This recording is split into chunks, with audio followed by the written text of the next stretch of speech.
everyone, wishing you a grand welcome to my new YouTube channel Azlan Bhai MBBS. Myself Azlan Shah, I am a first year MBBS student from RGK MCH Kolkata.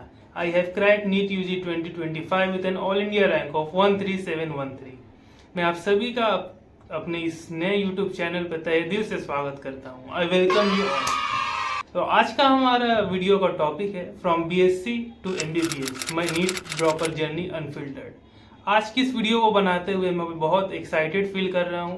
मुझे ये बहुत खुशी है कि मुझे इस platform पर अपनी ड्रॉपर जर्नी को शेयर करते हुए आप सभी के साथ एक बेहतरीन मौका मिला है.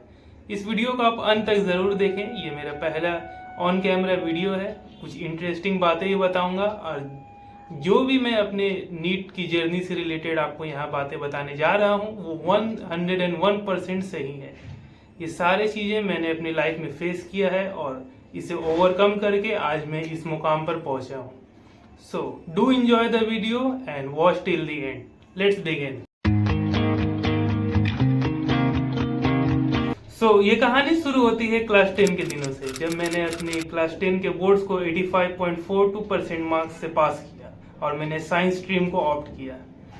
मुझे ये पता ही नहीं था कि नीट बोल के कोई एग्ज़ाम भी होता है और MBBS एक डॉक्टर की डिग्री है. हाँ, मैं सही बता रहा हूँ आपको. मैं बस पता था कि एक डॉक्टर होता है जो मरीजों का इलाज करता है, हेल्थ केयर को बेनिफिट देता है, ये सब बातें पता थी. लेकिन डिग्री क्या होती है, नीट क्या होता है, ये मुझे कुछ नहीं पता था. इसी तरह मैंने क्लास 11 में एडमिशन लिया और एक साल पूरा बर्बाद किया स्कूल में. कोई पढ़ाई नहीं की, हंसी मजाक यहाँ वहाँ. मुझे अपने सब्जेक्ट्स के बारे में भी सही से नहीं पता था basically. In fact I like mathematics more than biology. मैंने क्लास 10 में भी और उसके बाद से ही छोटे पर से ही मैथ्स बहुत प्रैक्टिस किया है बायोलॉजी और अदर सब्जेक्ट्स के मुकाबले. मुझे मैथ्स में ही इंटरेस्ट लगता था, बायोलॉजी में छूता तक नहीं था. और जैसे ही मैंने क्लास 12 की क्लासेस शुरू की मैं थोड़ा सीरियस हुआ. मैंने सोचा कि नहीं, अब मुझे अगर अपना बेसिक स्ट्रॉन्ग करना है तो मुझे साइंस पर ध्यान देना होगा. और जैसे ही मैंने सीरियसली पढ़ाई शुरू करने की कोशिश की वैसे ही कोविड स्ट्रक कर गया all over India, all over world. जैसे कि आप लोग भी परेशान थे कोविड के टाइम, वैसे मैं भी परेशान था. मुझे ये पता ही नहीं था कि पढ़ाई करना है, कैसे करना है, ऑनलाइन टीचिंग कैसे हो रही है, पढ़ाई कैसे हो रही है, मुझे कुछ पता ही नहीं था. ऐसे करते करते क्लास 12 भी गुजर गया. हमारे कोई एग्जाम नहीं हुए, कुछ पढ़ाई नहीं हुई, नथिंग. मुझे क्लास 12 में 80% मार्क्स बैठा दिया गया क्लास 10 और क्लास 11 के बेसिस पर और मैं खुशी खुशी क्लास 12 पास कर गया. एक चीज़ भी पता नहीं थी कि ये मार्क्स जो है मेरे कैसे आए, मुझे कुछ पता नहीं था. मैं बस बहती हवा के साथ चले जा रहा था. मुझे कुछ पता नहीं था आगे क्या करना है. मैंने 12 पास करते ही मैंने अपनी BSc में एडमिशन ले लिया. इसका एक बहुत इंपॉर्टेंट रीज़न है. देखिए, मैं शुरू से ही अपने सब्जेक्ट्स को प्यार करता था, अपने कैरियर पर नहीं. मुझे मैथ्स पसंद था, मुझे साइंस स्ट्रीम से लगाव था, लेकिन ये पता नहीं था कि आगे फ्यूचर में मुझे करना क्या है, बेसिकली किस स्ट्रीम में आगे बढ़ना है, मेरा फ्यूचर पाथ क्या होगा, मुझे कुछ नहीं पता था. मैंने क्लास 12 के बाद BSc में एडमिशन ले लिया ये सोच के. अभी तो मैं कोई सही डिसीजन नहीं ले पा रहा हूँ कि मुझे फ्यूचर में क्या करना है, इसलिए मैंने BSc में एडमिशन ले लिया. और इससे पहले जब मेरे क्लास 12 के रिजल्ट्स आए तो मेरे और मेरे कुछ दोस्तों में बातें हुई कि इंजीनियरिंग और मेडिकल के प्रोफेशन के बारे में. तो मुझे मेडिकल में थोड़ा इंटरेस्ट आने लगा, थोड़ा सा बोल रहा हूँ, ज़्यादा नहीं. तो वैसे ही मुझे पता चला कि नीट बोल के एक एग्ज़ाम होता है. हाँ, सही सुन रहे हैं आप. जब मेरा क्लास 12 का रिजल्ट आया उसके बाद मुझे पता चला कि नीट बोल के कोई एग्ज़ाम होता है जिससे डॉक्टर आप बन सकते हैं. तो मैंने नीट पहला अटेम्प्ट क्लास 12 के ख़त्म होने के बाद दिया जिसमें मेरे 179 मार्क्स आया. हाँ, सही बोल रहे हैं. वो सारे मार्क्स जो मुझे हैं फिजिक्स और केमिस्ट्री के बेसिस पर ही मिले. बायोलॉजी में कुछ ही सवाल में कर पाया. मैंने बायोलॉजी पढ़ा ही नहीं था तो कैसे स्कोर करूँगा उसमें.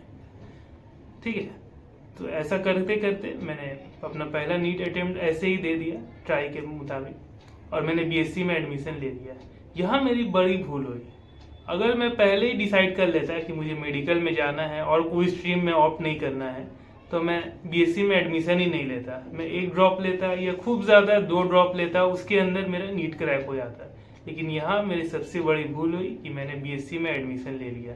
BSc में एडमिशन लेने के बाद पहला ईयर मैंने पूरा कॉलेज में ही गुजार दिया. दिन से लेकर शाम तक मैं कॉलेज ही में रहता था। भले एक पीरियड या 2 पीरियड ही होते थे, मैं कॉलेज में ही अपना सारा टाइम गुजार दिया करता था।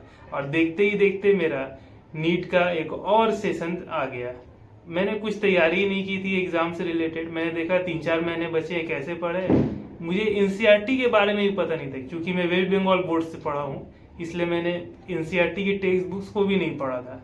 तो आखिरी के 3-4 महीने में मैंने कुछ दोस्तों से सजेशंस लिए, तो उन्होंने बताया देखो अभी टाइम नहीं है ज़्यादा, तुम टेस्ट सीरीज पर फोकस करो। तो मैंने एक जगह टेस्ट सीरीज ज्वाइन की, जहाँ मुझे बहुत ही ख़राब मार्क्स आते थे। ऐसे करते करते मेरा नीट का ये सेकेंड अटेम्प्ट आया और मैंने 349 मार्क्स स्कोर किया नीट में।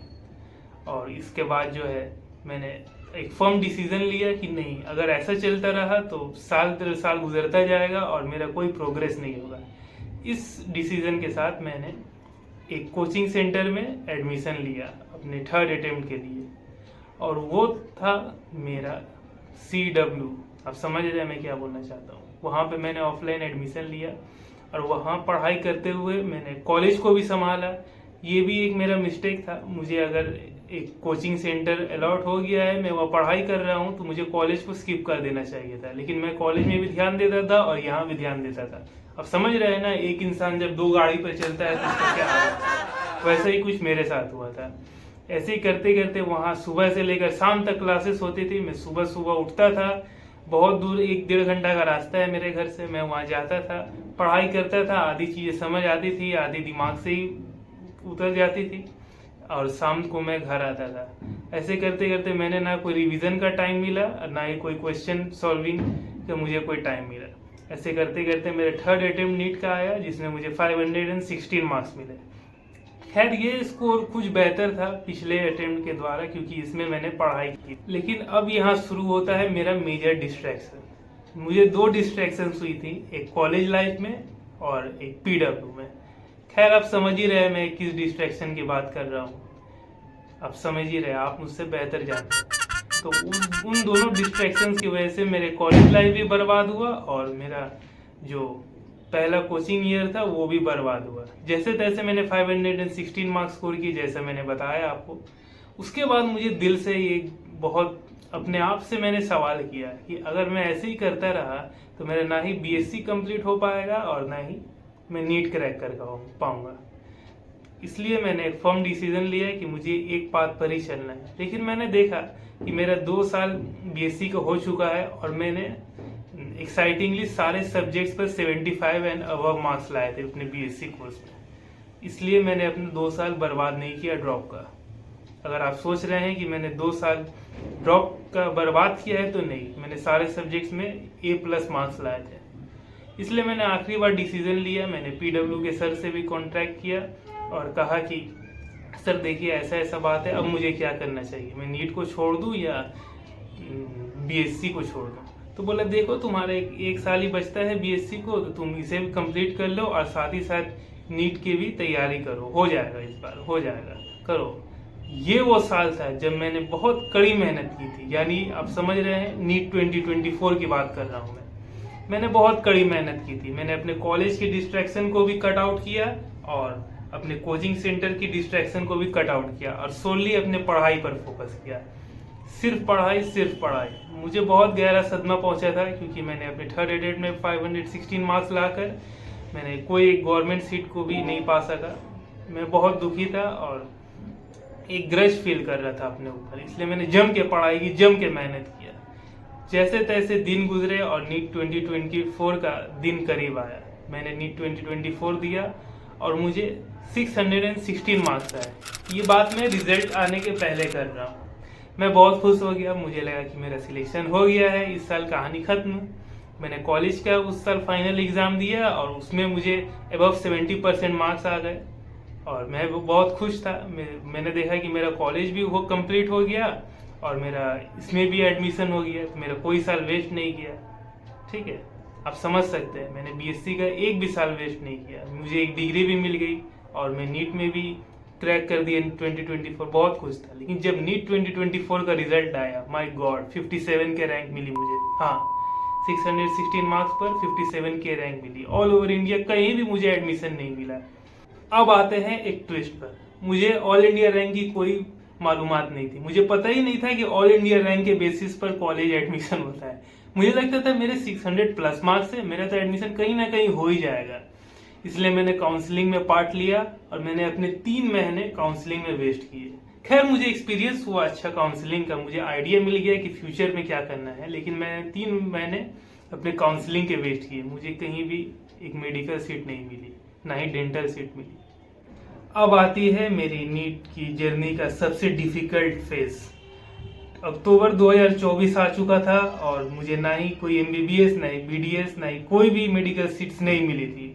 अब मुझे पता ही नहीं था कि आगे मुझे फ्यूचर में क्या करना है। मैंने अपनी बीएससी की डिग्री को कंप्लीट कर लिया था, लेकिन नीट में फेल हो गया था। मैंने अपनी गार्जियन, मेरे माता पिता और मेरे बड़े भाई की ख्वाहिशों को भी त्याग दिया था। मैं अपने को इस लायक ही नहीं समझता था कि मैं एक डॉक्टर बन सकूंगा। देखिए, किसी को भी ऐसे सिचुएशन में घबराना नहीं चाहिए। मैंने एक गलती की, मैं बहुत घबरा गया था। इसी के चलते मेरे तबीयत भी बहुत ज़बरदस्त खराब हो गया था। 1 महीने मैंने टाइफाइड में वेस्ट कर दिए। मुझे टाइफाइड जैसी खतरनाक बीमारी हो गई थी और 1 महीने में बेड पर रहा। ना ही कोई पढ़ाई हुई, ना ही कुछ फ्यूचर प्लानिंग, कुछ भी नहीं। ऐसे करते करते 1 महीना वेस्ट हो गया। नवंबर का मंथ आ गया। अब मैंने सोचा कि अब नीट को त्याग देना चाहिए, स्ट्रीम से हटकर। अब मैंने चूंकि बीएससी कंप्लीट कर ही लिया है, तो कोई कॉम्पिटिटिव एग्जाम या कोई जॉब के लिए अप्लाई कर देना चाहिए। मैंने जब सर्च करने बैठा तो मैं देखा कि अभी कोई भी जॉब या कोई भी एग्जाम की वेबसाइट अभी एक्टिव नहीं है। वो नेक्स्ट ईयर ही एक्टिव होने वाली है। तो बेसिकली मैं अभी फ्री था। मुझे कुछ करने का मन नहीं कर रहा था, मुझे पढ़ाई करने का मन नहीं कर रहा था। मैंने अपने सारे बुक्स को अलमारी के अंदर रख दिया था, मैं पढ़ ही नहीं रहा। ऐसे डिफिकल्ट सिचुएशन में मैंने अपने टीचर्स के साथ वापस कांटेक्ट किया और उन लोगों से अपना एक पर्सनल एडवाइस लिया कि सर अब मैं क्या करूं। मैंने इतनी बार नीट दे चुका हूं, इस बार मैंने 600 प्लस मार्क्स लाए, फिर भी मेरा सिलेक्शन नहीं हुआ। अब मैं क्या करूं। मैं बेसिकली रो पड़ा था उनके सामने कि सर अब मेरा फ्यूचर क्या होगा। उन्होंने बताया कि देखो बेटा, एक फाइनल अटेम्प्ट ले लो नीट के लिए। मैंने बोला सर मैंने 3 बार दे दिया है, 3 साल अपने गुजार दिए, अब एक और फाइनल अटेम्प्ट? नहीं सर, अब मुझसे नहीं होगा। उन्होंने बोला कि देखो बेटा, ये तुम्हारे पास एक आखिरी मौका है अपने आप को साबित करने का। अगर इसमें तुम सक्सीड कर गए तो तुम एक सक्सेसफुल स्टूडेंट कहलाओगे, नहीं तो तुम्हारे दिल में एक फेलियर का दाग लगा रह जाएगा। तुम एक बार दे के देखो, नहीं होता है तो फिर तुम छोड़ देना, कोई बात नहीं। लेकिन इस बार अपना पूरा 101% अपना फोकस करना है इस एग्जाम पर। मैंने बहुत मुश्किल से एक और ड्रॉप लेने का सोचा और पढ़ाई की, जमकर पढ़ाई की। लेकिन क्या पहले से नहीं, मैंने दिसंबर तक जो है मैंने 50 पढ़ाई की और 50% खेल कूद में भी दिया, क्योंकि मुझे अपना माइंड फ्रेश करना था। बेसिकली मैं एक बीमारी से गुजरा था और मुझे अपने हेल्थ को भी प्रायोरिटाइज करना था। इसलिए मैंने पढ़ाई भी की और साथ ही साथ खेल कूद भी किया। लेकिन मेरा मेन दिसंबर से मैंने अपनी प्रिपरेशन को शुरू किया और जमकर पढ़ाई की। लेकिन ये रास्ता जितना आसान दिख रहा है वो उतना आसान नहीं था। जनवरी के मंथ में मैंने अपने मैथ्स टीचर को, जिनसे मैं बचपन से अभी तक ट्यूशन पढ़ता आ रहा था, उनका डेथ हो गया। मैं अंदर से बहुत दुखी हो गया उनके डेथ न्यूज़ को सुनकर। आज भी मैं उनको याद करता हूँ। उन्होंने मुझे बचपन से अभी तक जो भी मैथ्स की स्किल्स सिखाई है, मैंने अभी तक याद है। उनके डेथ की न्यूज़ के साथ मैं एकदम हताश हो गया। मैंने उम्मीद छोड़ दी। मैंने सोचा कि अगर मैं आज डॉक्टर हुआ रहता, ये फर्स्ट ईयर या सेकेंड ईयर किसी भी ईयर में रहते, तो मैं उन्हें बचाने की पूरी कोशिश करता, अपने हॉस्पिटल ले जाता, उन्हें बचाता। लेकिन उनकी मौत एक हार्ट अटैक से हो गई और मैं बहुत दुखी हो गया इस इंसिडेंट से। मुझे अपने पढ़ाई के ट्रैक पर आते हुए कुछ और दिन लग गए। जैसे जैसे नीट 2025 का दिन करीब आता गया, मेरा टेंशन और एंग्जाइटी और बढ़ता गया। जैसे ही नीट 2025 का 1 महीना बचा था, वैसे ही मेरी ज़िंदगी का एक और दर्दनाक इंसिडेंट मैंने फेस किया। मैंने अपनी ग्रैंडमा को अप्रैल के महीने में खो दिया था। इससे मैं बहुत उदास था। मेरे घर में भी मातम मना हुआ था और सारे लोग दुखी थे। मैं भी बहुत अंदर से टूट चुका था, क्योंकि नीट की तैयारी के चक्कर में पिछले 2-3 महीने से मैंने उनसे मुलाकात नहीं की। और देखते ही देखते नीट 2025 का वो बेहतरीन दिन भी आ गया। मैंने नीट 2025 का एग्ज़ाम दिया।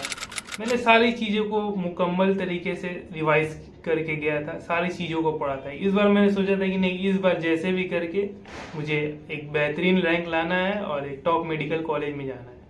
लेकिन जैसे ही नीट 2025 का पेपर हमारे हाथ में आया, माय गॉड, वो रिएक्शन ही अलग था। मैं जिंदगी भर वो रिएक्शन नहीं भूल पाऊंगा। मैंने सोचा कि हर बार तो मैंने बायोलॉजी पहले स्टार्ट किया है, अटेम्प्ट किया है पहले, आज एक बार फिजिक्स को देख लेता हूँ, हो सकता है उसमें आसान क्वेश्चंस हो, जल्दी जल्दी सॉल्व हो जाए। और जैसे ही मैंने फिजिक्स का पेपर खोला, मैंने देखा कि आधा पेज में पूरा एक क्वेश्चन भर्ती है और आधा पेज उसके ऑप्शंस है। मैं एक सवाल को पढ़ते पढ़ते समझ ही नहीं पाया कि सवाल पूछ रहा क्या है। मैंने स्किप किया, फिर दूसरा, फिर तीसरा, चौथा, मैं क्वेश्चन स्किप करते गया, एक भी सवाल मुझसे नहीं बन रहा था। मेरे दिमाग में एक पैनिक अटैक आना शुरू हुआ। मैंने सोचा कि अब अगर मैं फिसल गया तो मेरा पूरा साल, मेरी पूरी मेहनत बर्बाद हो जाएगी। मैंने तुरंत फिजिक्स के पेपर को स्टॉप किया और बायोलॉजी को अटेम्प्ट करना शुरू किया। मैंने बायोलॉजी के पेपर भी देखा तो वो भी दिमाग से परे था। कुछ कुछ सवाल थे जो बहुत जल्दी मैंने टिक लगा दिया था, लेकिन कुछ कुछ ऐसे सवाल थे जैसे पेडिग्री वाला, एक असर्शन रीजन वाला, एक पोलन ग्रेन टैपेटम वाला, और भी बहुत सवाल थे जिसने दिमाग को पूरा चक्कर करवा के छोड़ा था नीट ने। जैसे जैसे मैंने क्वेश्चन अटेम्प्ट किया, मुझे टाइम भी बहुत लग गया। जिस बायोलॉजी के पेपर को मैं 40-45 मिनट्स में मैं ख़त्म करता हूँ, उसमें मुझे 1 आवर एंड 10 मिनट्स लग गए। मैं घड़ी देखता गया और पेपर देखता गया कितना लेंदी है। केमिस्ट्री भी वैसे ही था, और फिजिक्स की तो आप पूछे ही नहीं, कितने सारे क्वेश्चन स्किप हुए और कितने सारे गलत हुए। और जैसे ही नीट का एग्ज़ाम खत्म होने को आया तो इन्विजिलेटर को मैंने अपना आंसर शीट दिया, तो एक मुस्कान के साथ दिया। उन्होंने कहा मुझसे कि तुम हंस क्यों क्या लो, मतलब बंगाली में उन्होंने मुझसे पूछा कि तुम हंस क्यों रहे हो। सर, जब रिजल्ट आएगा ना तो आपको पता चल जाएगा क्यों। जैसे ही बाहर गया नीट के एग्ज़ाम हॉल से, मेरे आंख में आंसू आ गए थे। मैंने पापा से बोला कि पापा अब देखिए, अब मेरा नीट का जो सपना था वो सपना ही रह जाएगा, कभी उसे आप और मैं हासिल नहीं कर पाएंगे। ऐसा पेपर गया है, मेरे 500 मार्क्स भी नहीं लगता इस बार आ पाएंगे। मेरे पापा शॉक्ड, उन्होंने कोई जवाब नहीं दिया। उन्होंने बोला कि चल बेटा घर चल, कोई बात नहीं है, ऐसा ज़िंदगी में होता रहता है। मैं घर गया, सारे रास्ते में इस बात पे सोचते रहे कि क्या गलती की मैंने कि मुझे इस पेपर का सामना करना पड़ा। मेरे तो मार्क्स ही नहीं आ पाएंगे जिससे मैं कुछ एक रैंक रख सकूं कि मुझे एडमिशन मिल सकता है। मैंने सारी उम्मीदें छोड़ दी थी। मैं घर गया, मैं किसी से कुछ बात नहीं की। रात में मुझे खाने का भी मन नहीं हुआ, लेकिन जैसे तैसे थोड़ा बहुत खा कर मैं सोया। जैसे ही मैं सोया अपने बिस्तर पर, मेरे दोनों आंखों से आंसू आ गए। मेरी माँ उठी, उन्होंने देखा, सर पे मेरे हाथ रखा और कहा, देखो बेटा, ये दुनिया है, यहाँ से हर कोई जीत कर नहीं जाता, किसी को हार का भी सामना करना पड़ता है।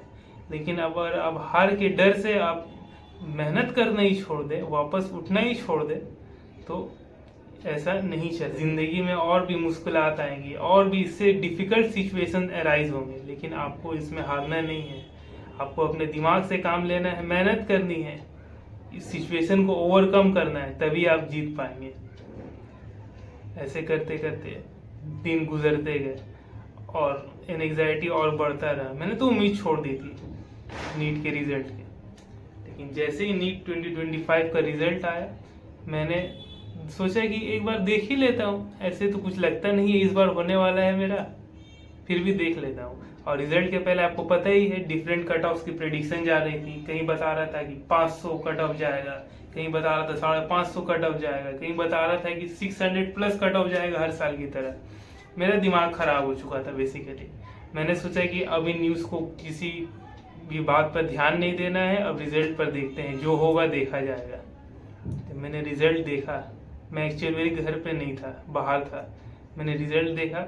मैंने सबसे पहले सोचा कि इस बार मार्क्स नहीं देखूंगा, पहले ऑल इंडिया रैंक पर फोकस करूंगा, क्योंकि पिछले साल से मुझे सबक मिल गया था। जैसे ही मैंने ऑल इंडिया रैंक पर नज़र डाली, मैंने देखा oh my God 13713 all India rank. मैंने फिर से देखा, 3 बार मैंने अपनी रैंक को चेक किया। मैंने देखा कि 13713, मैंने देखा कि 13731 तो नहीं है, 1 लाख पर तो मेरी रैंक नहीं है। कंफर्म देखा कि नहीं, मेरे 13K का रैंक मिला है मुझे, और मुझे 547 मार्क्स मिले हैं। तब मैंने अपने दिल में हाथ रख कर कहा, मेरा सिलेक्शन हो चुका है। इस बार फाइनली मेरा सिलेक्शन हो चुका है।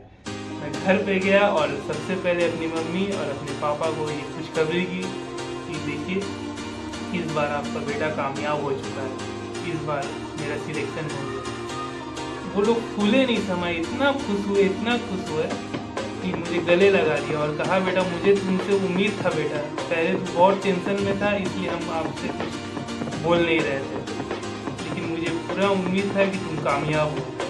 मैंने अपने मम्मी और अब्बू को गले लगा लिया और थैंक यू मेरी नीट की जर्नी में इतना सपोर्ट करने के लिए और मेरे साथ साथ हर मुश्किल घड़ी में खड़े रहने के लिए।